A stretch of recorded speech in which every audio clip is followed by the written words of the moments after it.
국민의힘 대선 경선 후보인 홍준표 의원이 이틀 전에 SNS에 올린 글입니다. 자, 20개월 영아를 성적으로 학대했고 또 폭행해서 숨지게 한 이 20대 남성과 관련된 기사를 공유하면서 본인이 대통령이 된다면 반드시 이 남성을 사형시키겠다라는 입장을 밝힌 건데요.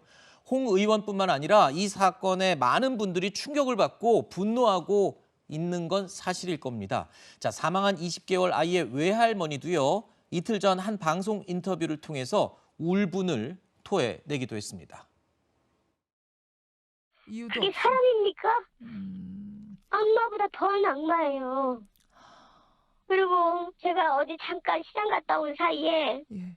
빨개를 먹고 있더라고요. 금이 홀딱 벗고 있더라고요. 근데 아기가 옆에 있는 거예요. 아기 성폭행 당한 것 같아, 엄마. 막 그러더라고요. 엄마도 죽인데 아빠도 죽이고 뭐 달달달 떨고 있더라고요. 나한테 말할 때. 많이 아파하고 저보고 날 좀 죽여달래요. 애기가 옆에서 놀고 있는 것 같고 밖에서 나가기 싫고 눈물을 흘리고 있어요. 피눈물 내가 흘리고 있어요. 잘못했다고. 예.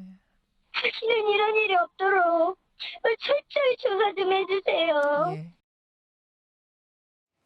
자, 생후 20개월밖에 되지 않은 아이를 잠을 자지 않고 운다는 이유로 1시간 동안 마구 폭행해 결국 숨지게 한 이 20대 남성. 아이가 살아있을 때 성폭행까지 했다는 사실이 알려지면서 국민들은 더욱 공분하고 있습니다. 이 범죄 사실이 워낙 잔혹하다 보니까요. 이 남성에 대해서 신상 공개를 비롯해서 아주 강력한 처벌을 해달라는 국민들의 의사가 지금 쏟아지고 있죠. 그러니까 저 사람 같은 경우에는 20개월 난 의붓딸을 성폭행하고요. 그다음에 이제 이불로 뭐 씌워서 폭행한 다음에 학대해서 살해를 하고 그다음에 아이의 시신을 아이스박스에 넣어가지고 한 달 정도까지 방치를 했다는 거잖아요. 네. 그 세 개의 행위 중에 하나만 있어도 정말 어떻게 인간의 탈을 쓰고 저런 일을 할 수 있을까 하고 공분을 살 것 같은데 저 사람은 지금 세 개나 저질렀는데 거기다가 또 의붓딸이라는 게 밝혀진 거예요. 상황이 이렇다 보니까는 모든 사람들이 공부를 하고 있고 여기에 대해서 강력히 처벌하라, 물리적 거세하라는 얘기까지 나오고 있는데 신상 공개 여부에 대해서는 이제 오늘 결정이 날 것으로 보입니다. 네. 자, 이 20대 남성을 사형시키겠다라고 이 의견을 밝힌 홍준표 의원의 주장에 윤석열 전 검찰총장은요. 필리핀의 대통령이죠. 두테르테를 비유하면서 언급했습니다. 흉악범들에 대한 강력한 처벌은 국민 모두가 바라는 것이고 또 우리 법 제도 자체가 그렇게 되도록 설계가 되어 있습니다. 행정의 수반인 대통령이 형사 처벌에 관한 이런 사법 집행에 대해서 언급하는 것이 좀 어떻게 보면 두테르테식인데 윤석열 후보가 저보고 두테르테래. 필리핀의 두테르테래. 내가 그거 보고 어이가 없는 게 아니 사형 판결이 확정된 사람 집행하겠다는데 거기 왜 두테르테가 나옵니까? 필리핀 독재자 두테르테가. 자, 대통령이 사법 집행에 대해서 언급하는 것은 두테르테식이다라는 윤 전 총장의 비판에 홍준표 의원이 들으신 것처럼 가만히 있지 않았습니다. 오히려 문재인 대통령이 두테르테식이다라고 얘기를 하면서 오히려 윤 전 총장은 과거 두테르테의 하수인이었다라는 말까지 했습니다. 자, 이 윤 전 총장의 말을 사실 짚어보면요. 대통령 후보가 사법 집행에 대해서 그러니까 행정수반이 사법부에 대한 이야기를 언급하는 것 자체는 부적절한 게 아니냐 이런 점을 비판하려고 했던 게 이해가 되기는 합니다. 자, 마약 사범들에 대해서 즉결 처형으로 논란의 중심이 됐던 두테르테 필리핀 대통령을 비유한 것. 글쎄요, 이 무슨 말을 하려고 했던 거는 알겠지만 홍준표 의원 쪽에서는 또 발끈한 데는 또 이유가 있는 것 같기도 하고요. 그렇죠. 그러니까 저는 저 두테르테식이란 말을 안 했으면 문제가 없었을 거예요. 네. 그렇게 봐요. 그러니까 사형 집행에 대해서도 사법 집행에 대해서 정부가 관여하면 안 된다고 당연히 맞는 말이죠. 그렇게 얘기하면 끝날 수 있는 얘기고 본인이 사형제에 대해서 반대하는 입장을 펴면 되는데 아까 또 동일한 얘기. 아까 정치인들도 우리가 얘기 나눌 때 보면 같은 말을 하면서도 비유를 잘못하거나 이상한 말을 하다 보니 그게 논란이 되는 거잖아요. 마찬가지라고 봐요, 저는. 그러니까 두테르테 대통령, 제가 볼 때는 두테르테도 기분 나빴을 수 있고요, 첫째는. 두 번째는 홍준표 후보 입장에서 기분 나쁘지 않겠어요. 그러니까 또 논쟁이 되잖아요, 결국은. 그러면서 또 문재인 대통령을 향해서 그렇게 두테르테식이다라고 주장하는 것도. 이제 아예 또 그렇게 얘기를 하면서 그러니까. 홍준표 의원조차도 본인이 기분 나쁘다고 해서 또 부적절한 발언을 양쪽에서 서로 맞아요. 내뱉어낸 결과가 된 것 그렇죠. 같습니다. 그러니까 이런 말들이 결국 에스컬레이트 되면 네. 더 안 좋아지는 상황이 되는 거예요. 그래서 말을 참 조심할 필요가 있다는 생각이 듭니다. 네. 홍준표 의원은요, 예전부터요, 흉악범들에 대해서 사형을 집행해야 한다고 여러 차례 주장을 해 온 적이 있습니다. 과거 발언 잠시 들어보시죠. 사형 집행을 안 하니까 흉악범이 너무 날때요.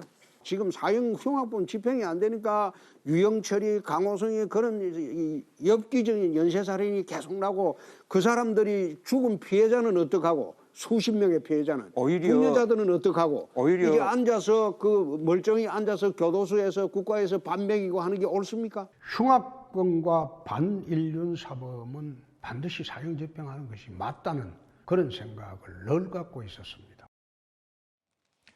우리나라는 사형제도는 있지만 1997년 이후로 실제로 집행이 된 적은 없습니다. 반인륜 범죄에 대한 국민적인 반감이 큰 상황에서 홍준표 의원이 이 사형제 부활 이슈를 재점화한 셈인데요. 자, 이를 두고 진중권 동양대 전 교수는요, 홍준표의 시간이 거꾸로 흐르는 것 같다라면서 비판을 하기도 했습니다.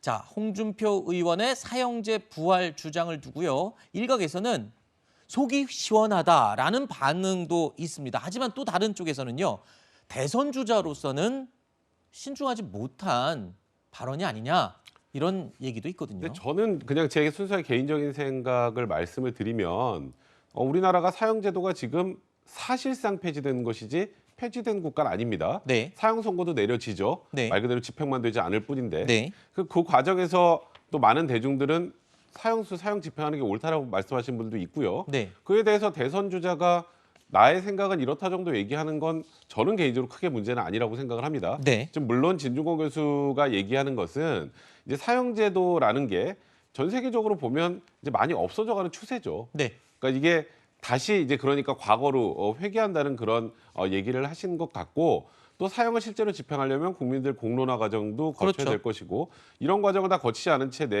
이 사형제에 대해서 얘기하는 것은 옳지 못하다고 하는데, 저는 개인적으로 특정 개인을 이런 X는 사형시켜야 돼, 이런 건 전 개인적으로 부적절하다고 생각을 하는데, 네. 사형제도 전반에 대해서 사회 공론화 과정을 이끌어내기 위해서 대선 주자가 나는 사형 집행하는 게 맞다라고 생각한다라고 하는 정도라면 저는 그 발언 자체에 대한 부적절함은 없지 않나라는 생각이 듭니다. 네.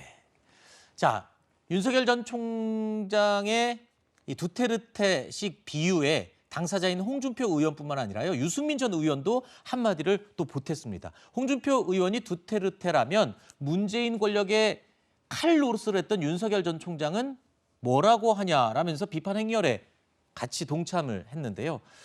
홍준표 의원과 유승민 전 의원이 동시에 윤 전 총장이 문재인 정부의 검찰총장이었다는 점을 강조하면서 협공을 하는 모양새를 보이고 있는 겁니다. 자, 대선 라이벌들의 협공에 대해서 그렇다면 윤 전 총장의 반응은 어땠을까요? 들어보시죠.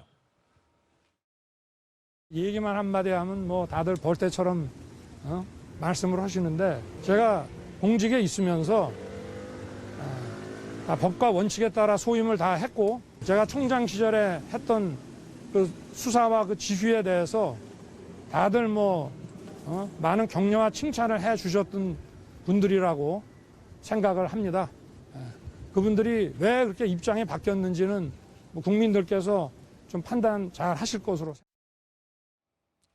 무슨 말만 하면 벌떼처럼 달려든다라는 말을 하면서 불쾌감을 표시를 했는데, 윤 전 총장 입장에서는 여권에서도 공격받는 부분이기도 하잖아요. 네. 그리고 본인이 굉장히 좀 극복하거나 좀 이제 털고 가야 될 부분인데, 그걸 또 이제 후보들한테 공격을 받으니까 굉장히 쓰린 것 같습니다. 원래 정치는 내부에서 싸우는 게 더 무섭다 그러잖아요. 2008년에 그 MB 박근혜 간의 어떤 이 경선 과정을 보면 아실 것 같거든요.